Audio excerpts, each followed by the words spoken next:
ኢትዮጵያ ከ31 ዓመት በኋላ ወደ አፍሪካ ዋንጫ ስትመለስ ወሳኛዋን ጎል ያገባሁት እኔ ነኝ። በዛች ቀን ከግብፅ መጥቼ ኢትዮጵያን ወደ አፍሪካ ዋንጫ ለመመለስ ጓጉቼ ነበር የመጣሁት። ከአሰልጣኜ ጋር የነበረን አለመግባባት ደስ የማይል ስሜት ውስጥ ከቶኝ ነበረ። በጣም ስቅስቅ ብዬ አልቅሼ ነበረ። ነገር ግን በቲሙ አባላት አባትህ አይደለ ቢመታህስ፣ ለበጎ አይደለም የሚመክርህ፣ ለበጎ አይደለም የሚቆጣህ፣ የጓደኞቼን ምክር ባልሰማ ኖሮ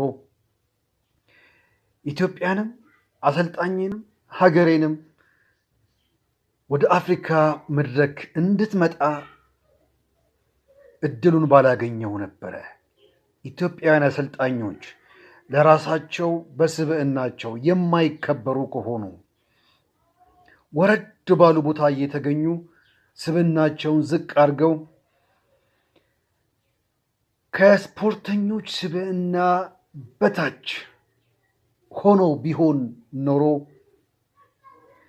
አሰልጣኛችን ተከብሮ ራሱን አስከብሮ እኛንም እየቆነጠጠ እየከረኮመ መስመር ባያስይዘን ኖሮ ኢትዮጵያ ከ40 ዓመት በፊት በነበራት ሜንታሊቲ እንድንገኝ መጨበጥ ሲገባው እየጨበጠ መኮርኮም ሲገባው እየኮረኮመ እያግባባ ባያሰልፈን ኖሮ ታሪክ ሰርቶ እኛንም ሀገርንም በአጠቃላይ ሁላችንም ተጠቃሚ ማድረግ አይችልም ነበረ። ለአንድ ቡድን ውጤት በተለይ ለኢትዮጵያዊ የአሰልጣኝ ስብዕና፣ የአሰልጣኝ ፐርሰናሊቲ፣ የአሰልጣኝ ክብር ወሳኝ እንደሆነ በሕይወት አይቻለሁ። አሁን ያ ነገር የለም።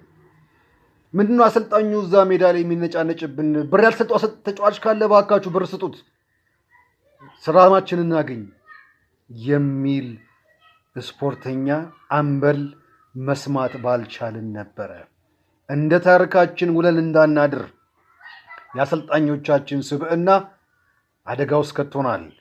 ወደ ምንፈልገው ነገር መመለስ ከፈለግን ለአሰልጣኞቻችን ስብዕና፣ ለአሰልጣኞቻችን ፐርሶናሊቲ ትልቁን ቦታ መስጠት መቻል አለብን።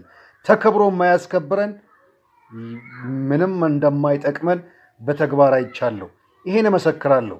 አመሰግናለሁ። ኮሜንታችሁን እጠብቃለሁ።